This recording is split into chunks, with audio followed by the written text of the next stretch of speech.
Hi there, it's Wendy from Ask the Landlady, and I'm here with all the tips and tricks to help you make a profit in real estate rentals. And today's question is, should I survey my tenants? And my answer is yes. I think some people think that we just, we provide housing and it's like, I never want to hear from you again. And that's not the reality, of course. They're going to tell us about work issues, maintenance issues, can't pay my rent. You're going to hear from these tenants at some point in time. But it's also sometimes good just to solicit their information so that you can make things better overall. So I do survey my tenants, and I do it upon 3 occasions. One is after a work order has been completed. They've submitted a maintenance issue, and it's completed in our system. We shoot a little short question survey to them. Another one is upon move-in. After the move-in, they've gotten us all our information. We shoot them something. How was the move-in process? And then one upon move-out. That one's really fun.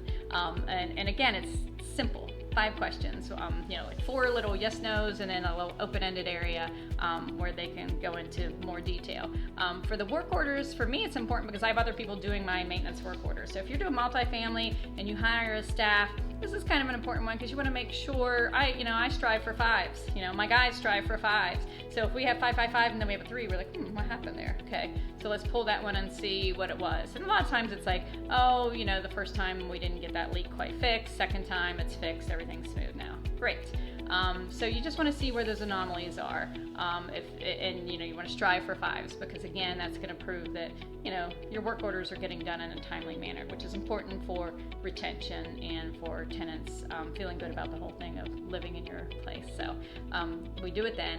For move-ins, it's just great to see how they thought that process was. How was their unit? Those are usually always good because we've already made sure the unit was fine before they got in. But again, it's another little double check. The move-out's interesting because you just never know what you're going to get in there. Sometimes it's somebody who stopped paying and got evicted, and you'll hear, and those are the ones that you're kind of like, okay, that's kind of an outlier. But then we have some buildings in a more urban area, and somebody said they moved because they weren't feeling safe. Okay, now that's an important one. So that's when we pulled it. We went back in that building and said, what can we do here? We can add some more cameras. We can, is there one person in particular that needs to be moved along because they're making other tenants feel unsafe at a multifamily? That's something that we wanted to be aware of so that we could go in there and make that issue. Another time you might want to survey tenants is if you're trying to decide to do something like, hey, if I offered coin-operated laundry on site, would you guys be interested? Or I'm considering closing down the swimming pool and making it into more parking. Should I do that?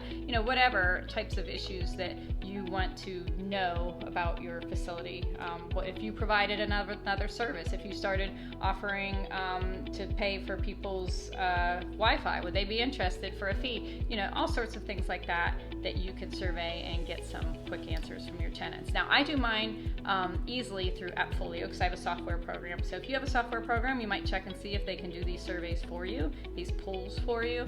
Facebook will do polls for you. So if you Facebook friend your people, you can send them a little survey easily that way. SurveyMonkey is another one. If you've been collecting everybody's emails, you can shoot that to them and do that. You can also do it old school. That's the way I used to do it way back in the day. Just once a year, I gave them a paper one that they could fill out and drop back off at the office or pay with their next month's rent.